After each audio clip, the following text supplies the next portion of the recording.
పెళ్లి సందడి సినిమాతో టాలీవుడ్లో ఎంట్రీ ఇచ్చింది శ్రీలీల. తొలి సినిమాతోనే అందం, అభినయంతో ఆకట్టుకొని అనతి కాలంలోనే బాగా పాపులర్ అయింది. వరుసగా అవకాశాలు అందిపుచ్చుకుంది. స్టార్ హీరోల సరసన నటించే లక్కీ ఛాన్స్ సొంతం చేసుకుంది.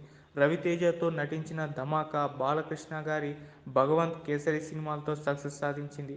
అయితే వైష్ణవ్ తేజ్తో చేసిన ఆదికేశవ, నితిన్తో చేసిన ఎక్స్ట్రా సినిమాలు ఫ్లాప్ అవ్వడంతో ఈ అమ్మడు కెరీర్ కాస్త కష్టాల్లో పడింది. అవకాశాలు వస్తున్నాయి కదా అని క్యారెక్టర్ గురించి పట్టించుకోకుండా కాసుల కోసమే కేర్ తీసుకుంటే కోరి కష్టాలు తెచ్చుకున్నట్టే. ఇప్పుడు శ్రీలీల పరిస్థితి ఇలానే తయారైంది. వరుసగా 2 సినిమాలు ఫ్లాప్ అవ్వడంతో ఈ అమ్మడు పనైపోయిందనే టాక్ మొదలైంది. ఇప్పుడు సూపర్ స్టార్ మహేష్ బాబుతో నటించిన గుంటూరు కారం సినిమా సంక్రాంతికి రిలీజ్ రెడీ అవుతుంది. మాటల మాంత్రికుడు త్రివిక్రమ్ శ్రీనివాస్ ఈ చిత్రానికి దర్శకత్వం వహించారు. ఈ సినిమా కోసం అమ్మడు ఎంబీబీఎస్ పరీక్షలను త్యాగం చేసింది. పరీక్షలు రాయడానికి వెళ్లి మరీ గుంటూరు కారం మేకర్స్ అర్జెంటుగా రమ్మనడంతో వచ్చేసింది. గుంటూరు కారం బ్లాక్ బస్టర్ అయితే ఇందులో ఈ అమ్మడు క్యారెక్టర్ బాగుంటే ఆమె చేసిన త్యాగం ఫలించినట్టు అవుతుంది. వరుసగా మళ్లీ స్టార్స్తో నటించే ఛాన్స్ వస్తుంది.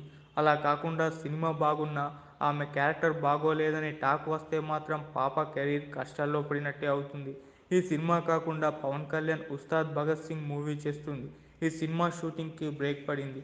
ఇది ఎప్పుడు స్టార్ట్ అవుతుందో తీసే హరీష్ శంకర్కే కాదు, నటించే పవన్ కళ్యాణ్కి కూడా తెలియదు. అలాగే విజయ్ దేవరకొండ గౌతమ్ తిన్ననూరి సినిమాలో కూడా నటించాల్సి ఉంది.